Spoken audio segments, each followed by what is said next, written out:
What's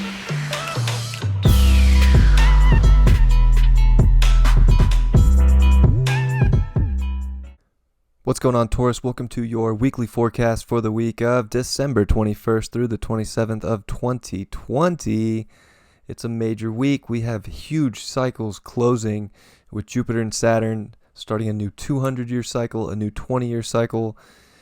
This is a new world, right? So this, not only is this like a weekly horoscope, but this is honestly holding some energy that's going to be played out over the next 20 years of your life. So it's a big one, and we'll jump into the juice here, the tea, if you will. And of course, you all know it's Jupiter and Saturn in Aquarius time.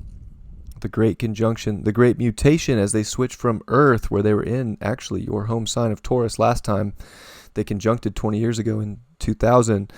So this is switching things up, and it's definitely, I would say, they're going to make some hard aspects to a lot of your first house stuff, or if you're a Taurus sun, it could be your sun, your Mercury, your Venus, planets like that. So it's not like the hardest time, but this is going to force you to really, I would say, take a look at where you want to go in life. This is going to have you look at the legacy you want to live, the legacy you want to leave, what you want to create, how you're going to do it. And it's going to definitely, have you come from a place of like, does this make me feel like what's going to bring me the ultimate happiness, the ultimate empowerment, and the ultimate freedom to do something you love. So I think it's beautiful, but it's definitely a time to just get the work in, whatever that may be, and to open up those doors to something you really want to do that brings you that empowerment. And we're going to have the Sun and Mercury. They're now in your 9th house as the Sun's going to move into Capricorn for this energy. So there's a lot of shifts this week, and I would say that with your 9th house, like, it's about expanding, beliefs in a way. It's about like opening the door to a lot of newness, especially with this cycle that's ending and beginning.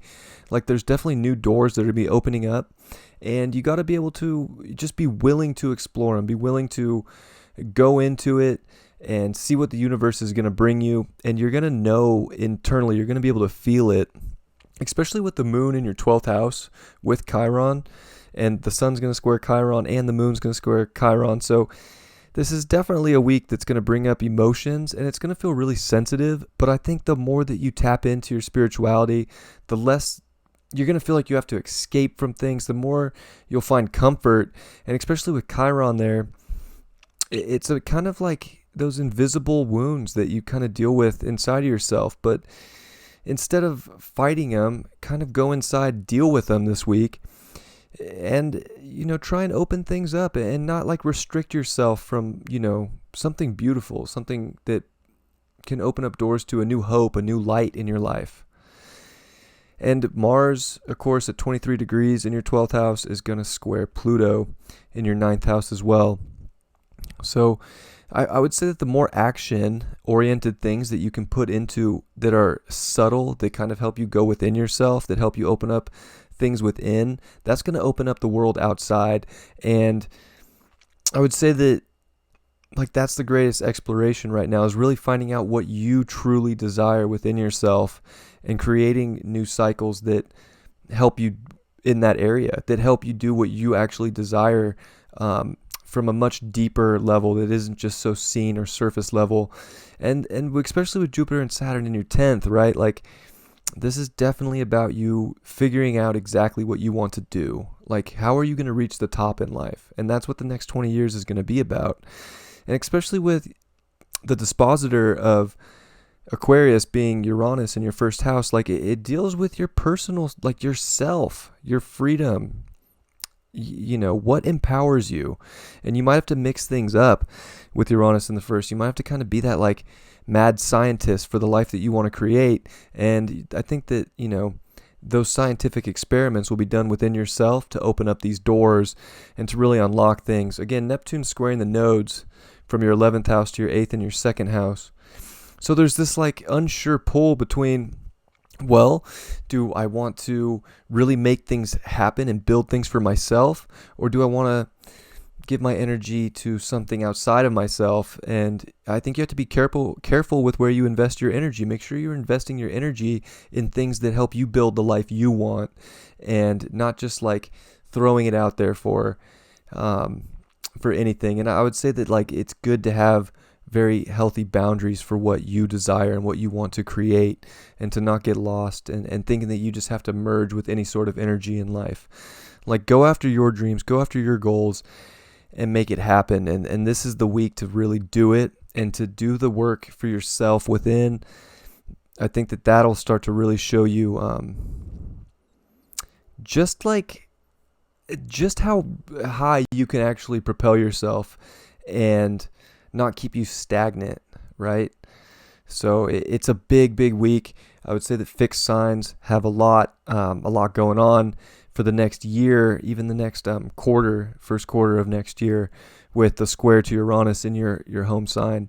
So I would say things are going to get shaken up, but to show you exactly what you want and to take you on the path that you were meant to be on.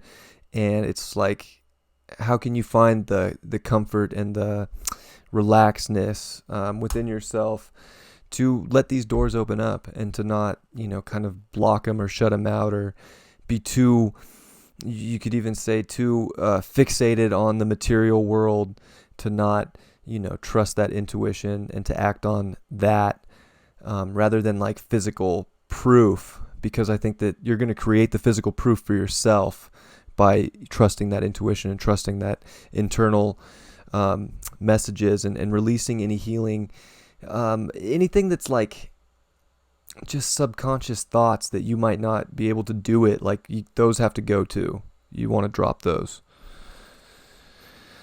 Wow, you got the High Priestess reversed. Yeah, it's like part of that Chiron in the 12th with the squares to the sun this week. I think that you want to really trust your intuition. You want to go into that space of seeing through the veil of life, but it's like kind of scary, and you feel like there might be wounds there, or you want to hold on to something physical in life. But the more you trust your intuition, the better everything's going to feel, and the more that these doors are going to open up, and you're going to hit that legacy that you're really destined for. Intuition's everything. And that is like the key point for you. I think, Taurus, is to trust in that, because it's going to propel you so high. You don't need just cold hard facts. Like, you need, especially with the sun in your 9th house, like you need to just have the vision of what you can create and what you can make happen. And it's like that intent and that belief is so important, and you don't want to be scared of that in any way. I love you very much, Taurus. I hope you have a beautiful week, and I will catch you next time. Peace.